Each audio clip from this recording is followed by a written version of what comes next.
What's up, YouTube? Mr. Charlie Black coming back at you with another video. This is reparation and the Negroes.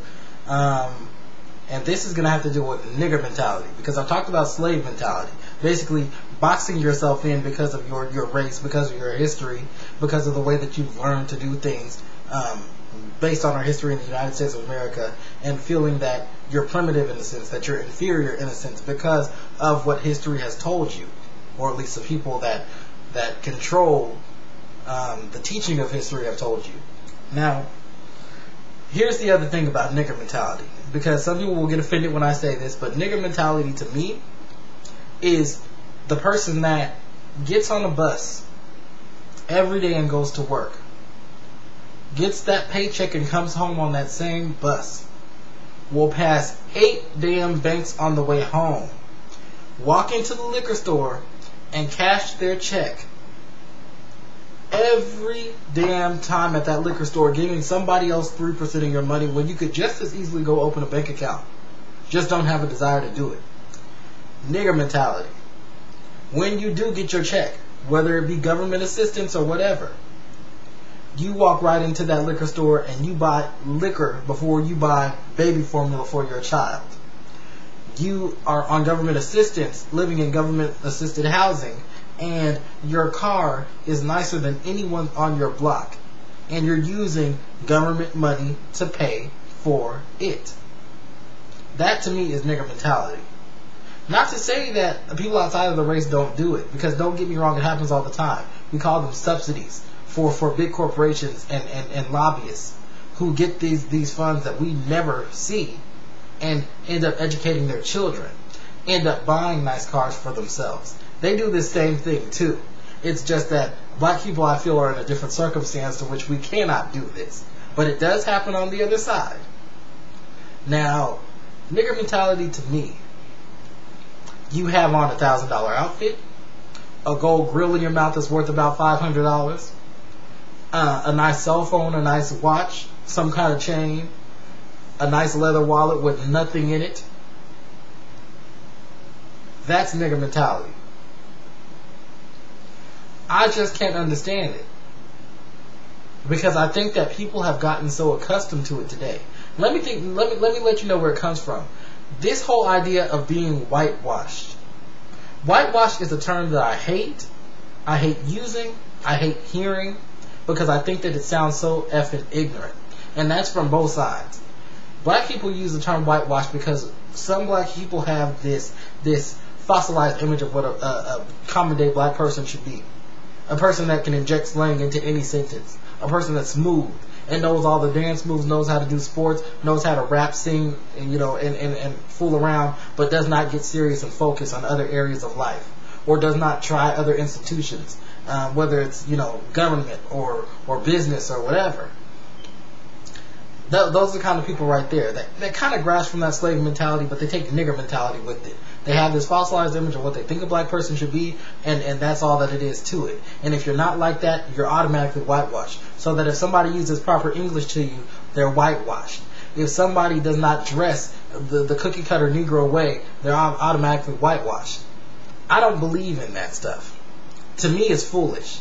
Now, on the outside, I hear a lot of white people saying so-and-so is whitewashed.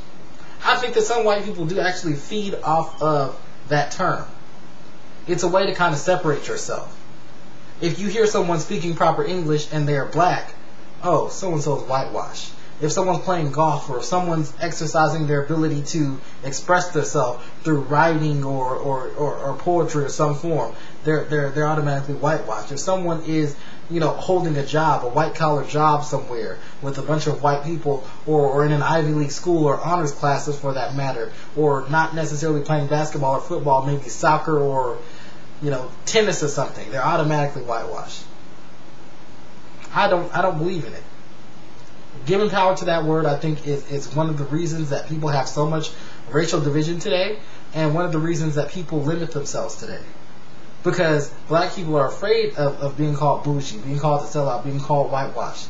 And white people, some like that term, because it's a way to take ownership for things that aren't necessarily deserved.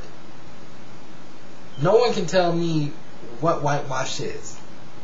And have it make sense. No one has done so thus far.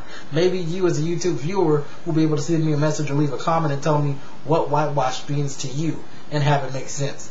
Because if it's a control of the English language, no. If it is playing a sport that America has not deemed to be what you're going to be successful at, or taking an occupation that is not rap, singing, any kind of dancing, or basketball or football, no, that's not it. If it is walking around without an afro or some dreads or a gold grill in your mouth, or if it's walking around not using slang or grabbing your crotch everywhere you go, if that's what you consider whitewash, throw it out of the window. You go to Africa, you go to places where there's a high black concentration, you listen to people speak. People that come from lower income areas use slang. You listen to people speak who come from upper class areas, they have a greater control of the English language, because that's a way that they like to separate themselves, number one. Number two, they have better access to better schooling, education systems. No, you know? So that's why it is the way that it is. But now you have a lot of nigger mentality where people are afraid to succeed. And people have kind of embraced this. So that if you're in the ghetto, you're proud to be in the ghetto. And that's where you want to stay, is in the ghetto. I'm not saying that you should be ashamed of where you come from. I don't believe in that at all, because where you come from says a lot about you when you look at yourself in the future. It says that you've either been able to come up from different circumstances or adversity and become something, or it says that you're stuck in that same, what I call, nigger mentality. Some people stay in the ghetto and they give back to where they come from. They try to better the school systems. They try to, have more security for housing. They try to implement, or inject money into systems so that people have a better economy where they live. And that's fine. That's what I call promoting yourself. That's what I call doing good for yourself as people. Nigger mentality is when you know that your house does not have windows, but you know good and damn well your car has $2,000 rims. It's the stuff that you see on television that people get happy about. It's you trying to attain, material things to prove to people that don't give a damn about you that you can be something, that you have the best. Some people wear all the last of their money on their sleeves. They can wait the 2-3 hours, sometimes even more, for the new pair of Jordans on a Saturday morning. But they can't wait in line to take their SATs. They can't wait in line, or they can't get up that extra hour or 2 hours earlier to go out and go hunt for jobs. That to me is what I consider the whole idea, the epitome of the nigger mentality, is when you have a horrible perception of what it is to be black, a fossilized image of what it is to be black, and you play it out every day. You are a walking, talking, living stereotype, and you have no problem with that. You don't see yourself as any better than that. I think that we have to define our image as black people, and I think that it's been controlled for a long time, which is why I'm going to break into my next video, Reparations and the Negro, regarding beauty, the self-image of black people. So stay tuned.